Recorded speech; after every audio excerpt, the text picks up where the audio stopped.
He's a deployable asset nationally for disaster response.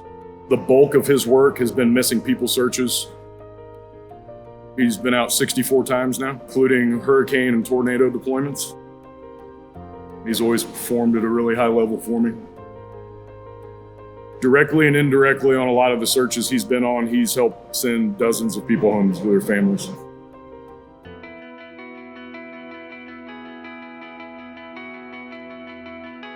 My name's Mike Searcy. I'm a captain with the Kansas City, Kansas Fire Department.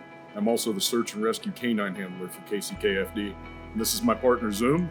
It's a 6-year-old male yellow Labrador Retriever, live find canine, also referred to as a disaster dog. Zoom has several duties within the fire department as well as task forces. We belong to the Kansas State Task Force and Missouri Task Force 1. We do a ton of missing people searches, building searches, small area searches for live people that may be lost or trapped. He can clear a small area in just a few minutes for us to make sure we're not missing any additional victims. What makes him special is his nose. These dogs are the most powerful search tool in the world.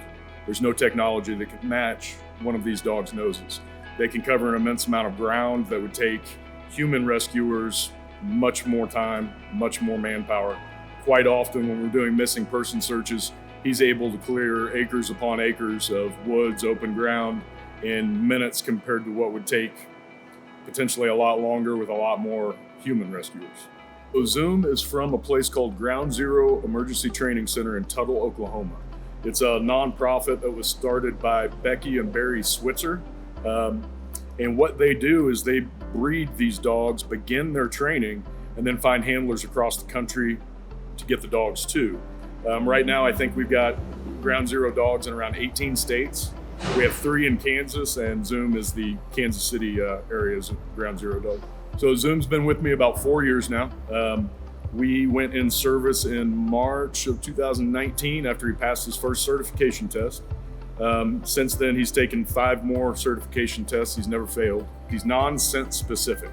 In other words, I don't have to have a scent article of the person that's missing for him to smell to locate that person, but rather you give us an area to search and he will find anyone that's alive in that area. So if you think of tornado or hurricane type damage, buildings that are collapsed, shredded, you've got piles of rubble, piles of debris, I can send him up onto those, through those, and if anyone is alive and trapped or buried in those, he'll be able to locate their scent and he'll go into what's called an active alert, which means he's gonna stand there and bark, bark, bark until I show up and reward him with a toy.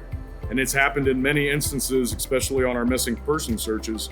He'll find somebody else in my search area that we weren't aware was in the area, but he's right. He found a live person. So all I do is reward him, good boy, let's go find another, and he goes back to work.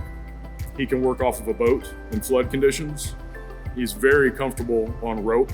He rappels with me, hauled and lowered. Just a couple months ago with training with one of my task forces, we flew in a helicopter together. He also has done underground work, subterranean caves, things like that. He climbs ladders. He can pretty much go anywhere I can go, and I can put him straight into a search from it. And I call it a job. It's all play to him because he gets toy rewards after he does what I need him to do. At home, he's also the undefeated hide and seek champion of the house.